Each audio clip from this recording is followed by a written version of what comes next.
আজ 12 ফেব্রুয়ারি ত্রয়োদশ জাতীয় সংসদ নির্বাচনে একযোগে 299টি আসনে ভোট গ্রহণ চলছে। শেষ মুহূর্তে হচ্ছে চুলছেড়া বিশ্লেষণ। দুটি জোট নির্বাচনের মূল প্রতিদ্বন্দ্বিতায় থাকলেও মাঠে রয়েছেন বহু স্বতন্ত্র প্রার্থী। 9 তারিখে প্রকাশিত নির্বাচন কমিশনের তালিকা অনুযায়ী এদের সংখ্যা 275 জন। এরা কেউ কেউ স্বতন্ত্র হলেও কেউ আবার বিএনপির বিদ্রোহী স্বতন্ত্র নামে পরিচিত, অর্থাৎ বিএনপি থেকে মনোনয়ন না পেয়ে তারা ভোটের মাঠে নেমেছেন স্বতন্ত্র হিসেবে। এদিকে আবার স্বতন্ত্র প্রার্থীর প্রচারণায় অংশ নেওয়ায় দল থেকেও বহিষ্কার হয়েছেন অনেক নেতা। দলের সমর্থন ছাড়া নির্বাচন করে এদেশে তেমন একটা সুবিধা করা যায় না, কিন্তু এবারের নির্বাচনে যারা স্বতন্ত্র প্রার্থী হয়েছেন তারা অনেকে বিজয়ী হয়ে আসার সম্ভাবনা রয়েছে, যা চিন্তায় ফেলেছে মূল দুটি জোটের প্রার্থীদের। যেসব আসনে স্বতন্ত্র প্রার্থীরা ভালো করতে পারেন: রুমিন ফারহানা। ব্রাহ্মণবাড়িয়া 2 আসনের স্বতন্ত্র প্রার্থী রুমিন ফারহানা হাস প্রতীক নিয়ে লড়ছেন। তিনি ছিলেন বিএনপির কেন্দ্রীয় কমিটির সহ আন্তর্জাতিক বিষয়ক সম্পাদক। তাকে বহিষ্কার করা হয়েছে 5 আগস্ট পরবর্তী মিডিয়ায় করা কিছু মন্তব্য কাল হয়ে দাঁড়ায় তার জন্য। তাছাড়া জমিয়তের উলামায়ে ইসলামের সঙ্গে জোট ধরে রাখার জন্য ব্রাহ্মণবাড়িয়ার আসনটি জোট নেতা মাওলানা জুনায়েদ আল হাবিবকে ছেড়ে দেয় বিএনপি। স্থানীয়দের ধারণা এই আসনটিতে রুমিন ফারহানা বিজয়ী হয়ে আসতে পারেন। ইতিমধ্যে জাতীয় পার্টির প্রার্থী জিয়াউল হক মৃধাও রুমিন ফারহানাকে সমর্থন দিয়ে নির্বাচনের মাঠ ছেড়েছেন। বিএনপির সাবেক সংসদ সদস্য MAH সেলিম, তিনি বাগেরহাট 1-এর চিতলমারি, ফকিরহাট, মোল্লাহাট আসনে স্বতন্ত্র প্রার্থী হিসেবে নির্বাচন করছেন। তিনি সিলভার লাইন গ্রুপের মালিক। 2001 সালে বিএনপির হয়ে 4 দলীয় জোটের প্রার্থী হিসেবে বাগেরহাট 2 আসনে সংসদ সদস্য নির্বাচিত হয়েছিলেন। তিনি বিএনপির চেয়ারম্যান তারেক রহমানের একসময়ের ঘনিষ্ঠ হিসেবে পরিচিত ছিলেন, কিন্তু এবার দলীয় মনোনয়ন পাননি। ধারণা করা হচ্ছে এই আসনটিতে MAH সেলিম বিজয়ী হতে পারেন। ঢাকা 12। এই আসনে বিএনপি মনোনয়ন দিয়েছে জোটের প্রার্থী বিপ্লবী ওয়ার্কার্স পার্টির সাধারণ সম্পাদক সাইফুল হককে। এই আসনে প্রাথমিক মনোনয়ন পেয়েছিলেন দলটির ঢাকা মহানগর উত্তরের সাবেক আহ্বায়ক সাইফুল আলম নীরব। তিনি স্বতন্ত্র হিসেবে মাঠে রয়েছেন, তাকে দল থেকে বহিষ্কার করা হয়েছে। এই আসনটিতে জামায়াতের প্রার্থীর সঙ্গে লড়াইয়ে বিজয় হতে পারেন সাইফুল আলম নীরব, এমনটি ধারণা করছেন স্থানীয়রা।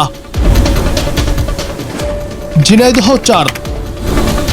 বিএনপি থেকে বহিষ্কৃত নেতা সাইফুল ইসলাম ফিরোজ এই আসনে প্রতিদ্বন্দ্বিতা গড়ে তুলেছেন। ফলে এখানে বিএনপি মনোনীত প্রার্থী গণ অধিকার পরিষদ থেকে পদত্যাগ করা সাধারণ সম্পাদক রাশেদ খান ও দাড়িপাল্লার প্রার্থীর সঙ্গে ত্রিমুখী লড়াই হবে। এখানে সাইফুল ইসলাম ফিরোজ বিজয়ী হলে অবাক হওয়ার কিছু থাকবে না বলে মনে করছেন এলাকাবাসী।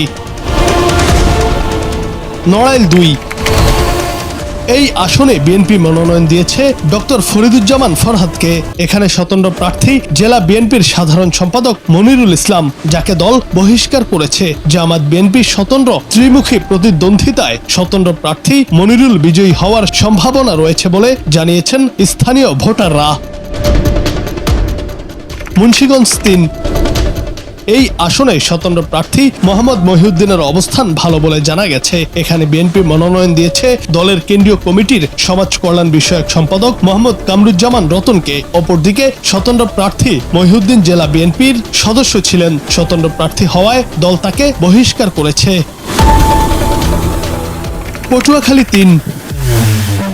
এই আসনে বিএনপি মনোনয়ন দিয়েছে গণ অধিকার পরিষদের সভাপতি ডাকসুর সাবেক ভিপি নুরুল হক নূরকে। এই আসনে বিএনপি থেকে বহিষ্কৃত কেন্দ্রীয় নির্বাহী কমিটির সদস্য হাসান মামুন স্বতন্ত্র হিসেবে ভোটের মাঠে রয়েছেন। ধারণা করা হচ্ছে এখানে বিএনপি জামাত স্বতন্ত্র ত্রিমুখী লড়াই হবে। হাসান মামুন বিজয়ী হওয়ার সম্ভাবনা রয়েছে।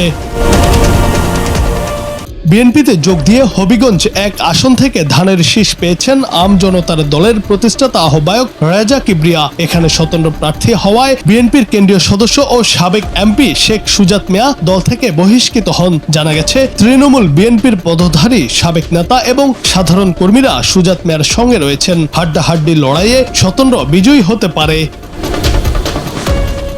চাঁদপুর 4 আসনে দলের রাজস্ব ও ব্যাংকিং বিষয়ক সম্পাদক সাবেক এমপি লায়ন হারুনুর রশিদকে প্রার্থী করেছে বিএনপি। জেলার সর্বাধিক প্রবাসী অধ্যুষিত এই আসনটি বিএনপির অপ্রতিদ্বন্দ্বী দুর্গ হিসেবে পরিচিত। তবে ফরিদগঞ্জ উপজেলা বিএনপির সদ্য বহিষ্কৃত সভাপতি এম এ হান্নান মনোনয়ন না পেয়ে বিদ্রোহী প্রার্থী হওয়ায় বেকায়দায় পড়েছেন দলের নেতাকর্মীরা। এই আসনে জামাতের দাড়িপাল্লা প্রতীকে ভোট করছেন বিল্লাল হোসেন মিয়াজি। তবে সাধারণ ভোটারদের ধারণা এই আসনে লড়াই হবে বিএনপি বনাম বিএনপির বিদ্রোহী প্রার্থীর মধ্যে। শেষ পর্যন্ত বিদ্রোহী প্রার্থী বিজয়ী হতে পারেন বলে স্থানীয়রা জানিয়েছেন।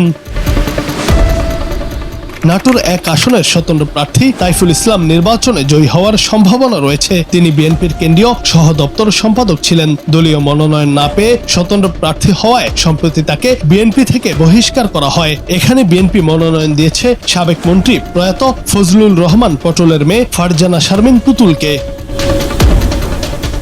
আলোচনায় আছেন ঢাকা 9 আসনের স্বতন্ত্র প্রার্থী ডাক্তার তাসনিম জারাও। নিজ নির্বাচনী এলাকা চষে বেরিয়েছেন তিনি। তার জয়ী হওয়ার সম্ভাবনা কম থাকলেও বেশ সাড়া ফেলেছেন যারা। তার প্রতিদ্বন্দ্বী বিএনপি থেকে মনোনয়ন পাওয়া ছাত্র দলের সাবেক কেন্দ্রীয় সাধারণ সম্পাদক হাবিবুর রশিদ ও জামাতের প্রার্থী কবির আহমেদ।